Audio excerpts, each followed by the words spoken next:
The tax hacks. Rich people use quietly. There is a reason wealthy people pay a lower effective tax rate than most middle-class Americans. It is not because they are cheating. It is not because the system is broken. Well, not entirely. It is because they know things that most people were never taught. And the frustrating part is that most of these strategies are completely available to you right now. You just have to know they exist. Welcome to Fuel Your Wealth. Today, I am going to walk you through the tax strategies that high-income earners and wealthy families use every single year, quietly, legally, and effectively. Strategy 1. They max out every tax-advantaged account available to them.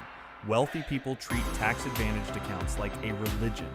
A 401k lets you contribute up to $23,000 in 2026. That is $23,000 that never gets taxed this year. If you are 50 or older, you can add another $7,500 on top of that. A health savings account, or HSA, lets you contribute $4,300 as an individual or $8,600 as a family, and that money is triple tax-free.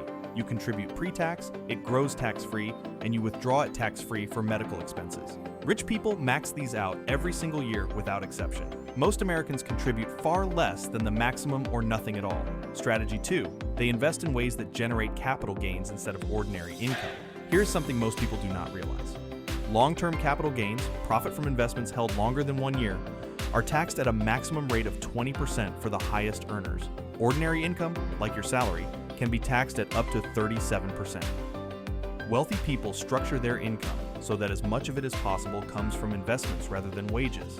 If your income is below $47,000 as a single filer in 2026, your long-term capital gains rate is 0. That is not a typo, 0%. Strategy 3. They use real estate to generate paper losses. This one is powerful and almost nobody outside of wealthy circles talks about it. When you own rental property, you can depreciate the value of the building over 27.5 years. That depreciation shows up as a loss on paper, even if the property is actually making you money. Those paper losses can potentially offset other income and reduce your tax bill significantly. Real estate professional status takes this even further, allowing some people to use rental losses to offset virtually all other income. This is why so many wealthy people own real estate even when other investments might perform better. Strategy 4. They give strategically. Charitable giving is a tool, not just a gesture, for wealthy families. A donor-advised fund lets you contribute a large amount in 1 year, getting the full deduction immediately, and then distribute that money to charities over many years.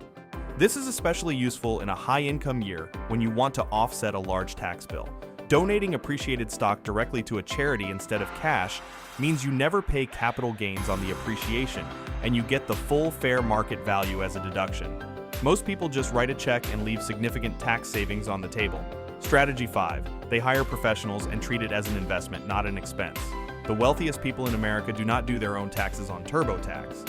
They hire CPAs and tax attorneys who specialize in finding every legal deduction available to their situation. The cost of a good tax professional often pays for itself many times over in tax savings. This is not a luxury for wealthy people. It is a core part of their financial strategy. Here is the honest truth. None of these strategies require you to be a millionaire to use. They require you to be informed. Max your 401k and HSA. Understand how capital gains are taxed. Look into real estate. Give strategically. And seriously consider working with a tax professional this year, especially if your financial situation is getting more complex. Don't forget to like this video and subscribe to Fuel Your Wealth for more videos like this every week. This is not financial or tax advice. Always do your own research and consult a qualified tax professional.